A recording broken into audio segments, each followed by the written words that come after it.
नमस्कार, मैं हूं नीलू। तो अमेरिका और भारत के बीच बढ़ते तनाव और रूस को लेकर लगातार तीखी होती बयानबाजी के बीच भारतीय राष्ट्रीय सुरक्षा सलाहकार अजीत डोभाल रूस पहुंच चुके हैं।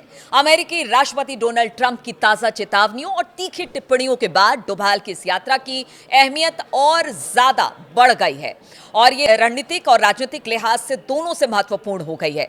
अजीत डोभाल का रूस दौरा वैसे तो पहले ही तय था, लेकिन उनकी ये यात्रा ऐसे समय में हो रही है जब डोनाल्ड ट्रंप भारत पर रूसी तेल और रक्षा उपकरणों की खरीद को लेकर खुलकर हमला बोल रहे हैं। ट्रंप ने पहले दी धमकी, फिर रूस भेजा दूत। डोनाल्ड ट्रंप ने हाल ही में अपने social media platform truth social पर पोस्ट किया और भारत पर आरोप लगाया कि वो रूस से भारी मात्रा में कच्चा तेल खरीदकर उसे बाजार में खूब मुनाफे के साथ बेच रहा है। उन्होंने चेतावनी दी कि अगर भारत ने अपनी नीति नहीं बदली तो 24 घंटे के भीतर भीतर भारतीय वस्तुओं पर आयात शुल्क यानी कि टैरिफ कई गुना बढ़ा दिया जाएगा। इसी बीच एक और अहम घटनाक्रम ने कूटनीतिक हलकों में हलचल मचा दी और अमेरिकी विशेष दूत स्टीव विटकॉफ भी इसी हफ्ते रूस पहुंचने वाले हैं। आप समझिए कितना महत्वपूर्ण हो गया है। रूस से एक तरफ तो ट्रंप की नाराजगी भी है और अब बताया जा रहा है कि जो विटकॉफ है, अमेरिकी विशेष दूत स्टीव विटकॉफ, वो भी अगले हफ्ते या फिर इसी हफ्ते रूस पहुंचने वाले हैं। सूत्रों के अनुसार विटकॉफ पहले ही अमेरिका से रवाना हो चुके हैं। अमेरिकी विदेश मंत्रालय ने उनकी मॉस्को यात्रा की पुष्टि करते हुए कहा कि ये रूसी नेतृत्व से मिलने जा रहे हैं। हालांकि बातचीत के एजेंडे का खुलासा अब तक नहीं हुआ है कि किस तरह से विटकॉफ की बातचीत होगी और क्या क्या मुद्दे रहने वाले हैं।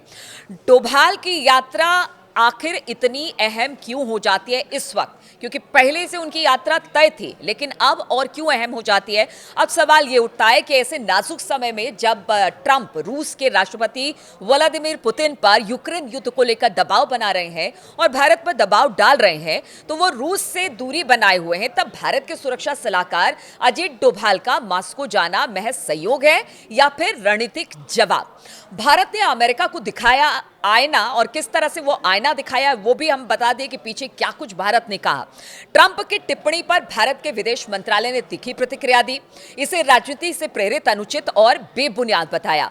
मंत्रालय ने यह भी कहा कि भारत का तेल आयात उनके घरेलू हितों और बाजार स्थिरता से जुड़ा है और इसके साथ ही यह भी याद दिलाया कि खुद अमेरिका सहित कई पश्चिमी देश आज भी रूस के साथ व्यापारिक संबंध बनाए हुए हैं और बहुत ज्यादा व्यापार रूस के साथ करते हैं। तब तो ट्रंप को ये चीजें दिखाई नहीं देता। और देखिए, यहां पर एक बात का जिक्र और किया जाए, कल जब ट्रंप से पूछा गया ये पूरे आंकड़े, जिस तरह से विदेश मंत्रालय ने कहा कि जो अमेरिका है वो रूस से कहीं ज्यादा भारत के व्यापार करता है, तो जब ट्रंप से एक पत्रकार ने इसको लेकर सवाल पूछा कि आपकी भारत को लेकर आगे की रणनीति क्या है, तो उन्होंने कहा कि पता नहीं, मैं पता करता हूं फिर आपको बताता हूं कि आगे की रणनीति क्या है। अब बताइए, जिस देश का मुखिया ये नहीं पता कि उसके आगे की रणनीति, उसके देश की रणनीति क्या है, वो किस तरह से दबाव बना रहा है। तो ट्रंप का यही सारे बयान है जो ट्रंप को बैकफुट पर लेकर आते हैं। और जिस तरह से उन्होंने भारत को लेकर बयान दिया, अब इस बयान की भी चौतरफा विश्लेषण और निंदा भी हो रही है कि आखिर ट्रंप चाहते क्या है, ट्रंप को पता क्या है, जो कि ट्रंप टैरिफ को लेकर इतने बड़े बड़े प्लान बना ले रहे हैं।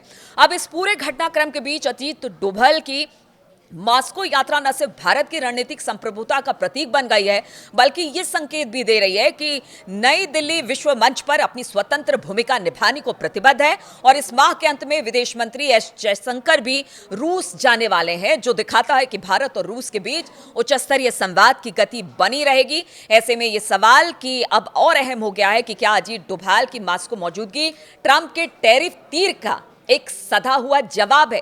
तो ये जवाब अब किस तरह से आगे देने का भारत देगा, क्योंकि अब जब अजीत डोभाल और रूस के जो बड़े जो नेता हैं या व्लादिमीर पुतिन की बात की जाए, जब उनके बीच इसको लेकर बातचीत होगी तो क्या बातचीत होगी और किस तरह से अब रूस और भारत मिलकर ट्रंप को जवाब देगा, इस पर पूरी दुनिया की नजर है। और भारत ने यह बता दिया है कि कोई भी बड़ा से बड़ा देश भी उस पर दबाव नहीं बना सकता। और इसकी सबसे बड़ी वजह है, आज भारत अगर विश्व में बात की जाए तो एक बड़ा बाजार है। लोगों को भारत के बाजार की जरूरत है।